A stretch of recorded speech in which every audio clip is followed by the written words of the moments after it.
La magie d'Arbatel, texte original de Henri Cornelius Agrippa, traduction du docteur Marc Aven. De la magie des anciens ascèse absolue de la sagesse. Citation. En toute chose connaît le Seigneur, et ne pense, ne dit, ne fait rien que Dieu ne t'ait conseillé.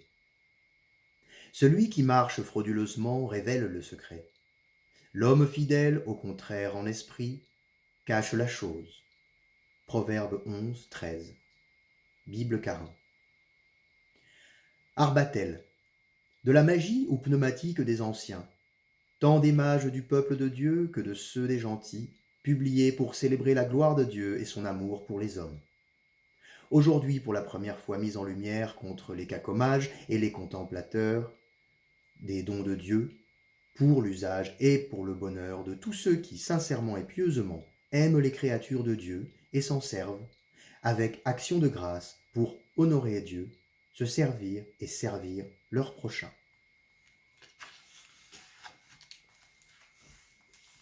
Livre d'Arbatel sur la magie. Tome 1er. Dit Issagogé. Au nom du Créateur des choses visibles et invisibles, qui révèle à ceux qui l'invoquent les mystères de ses trésors et nous dispense largement et paternellement ses secrets sans mesure. Qu'il nous donne par son Fils unique notre Seigneur Jésus-Christ, ses envoyés spirituels révélateurs de ses secrets, pour que nous puissions écrire le livre d'Arbatel sur les plus grands secrets qu'il soit permis à l'homme de savoir et dont il puisse se servir sans offenser Dieu. Amen.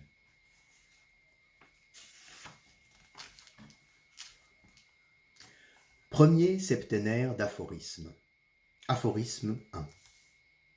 Que celui qui veut savoir les secrets sache d'abord garder secrètement les secrets.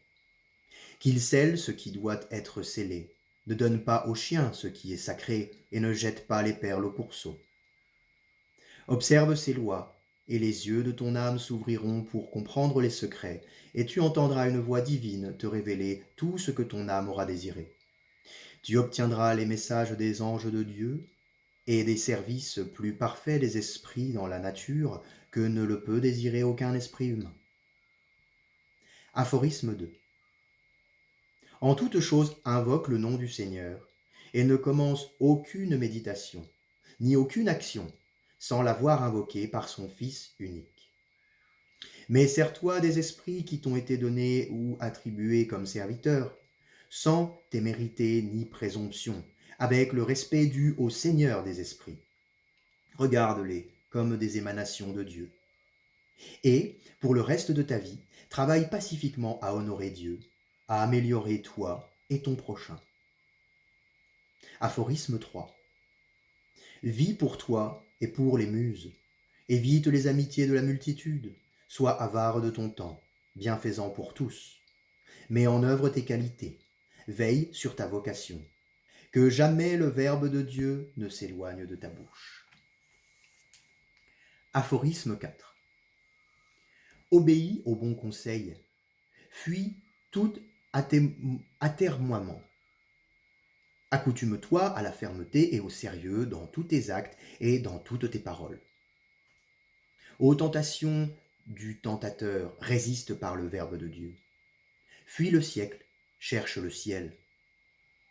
Ne te fie pas à ta sagesse, mais en toute chose élève ta pensée vers Dieu, car il est dit dans l'Écriture, « Lorsque nous ne savons pas ce que nous voulons faire, nous élevons les yeux vers toi. » Lorsque viennent à nous manquer les forces humaines, alors jaillit comme un éclair le secours de Dieu, suivant l'expression de Philon.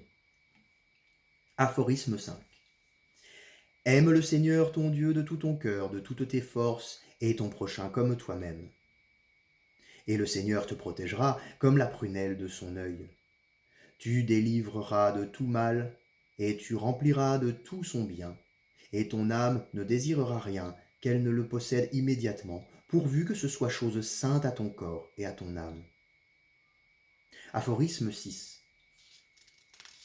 Tout ce que tu auras appris, repasse-le souvent et fixe-le dans ta mémoire.